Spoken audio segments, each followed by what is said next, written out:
যারা অসভ্য জাতি যারা করে, সভ্য সমাজে যা হয় তাই হতে হবে। তো আপনাদের আচরণ পরিবর্তন করতে হবে। যা হয়ে এসেছে তা হতে দেওয়া যায় না। আমরা নতুন বাংলাদেশ, আমি বলেছি বীরগঞ্জ কাহারোলের পরিবর্তন আনবো বলেছিলাম। এই পরিবর্তন হলো এটাই।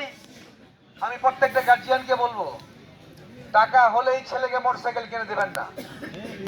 যদি কিনে দেন, আগে তাকে ভালো মতো ট্রেনিং দিয়ে লাইসেন্স নিয়ে মোটরসাইকেল যেন রাস্তায় বের করে। মোটরসাইকেল পুলিশ ধরলে আমাকে ফোন করলে, যে ফোন করবে তাকে ফাইন করব। কোন রকম অন্যায় আবদার চলবে না। মোটরসাইকেল কিনবেন, কাগজ করবেন, কাগজ না করে মোটরসাইকেল নিয়ে যাবেন, থানার সামনে ধরবে, এমপি সাহেব ওসি সাহেবকে ফোন করবে, এই এমপি আমি হব না কখনোই। বুঝতে পারছি? সবাইকে ধন্যবাদ। ইনশাল্লাহ আমরা কার্যক্রম শুরু করব। আমরা কবিরহাটে একটা জনসভা করব, যেন 8 নম্বরের মানুষ সবাই যেন আমাদের কথা শুনে। আমরা শুনতে চাই, সবার সাথে কথা বলে সবার মতামতে সবকিছু হবে।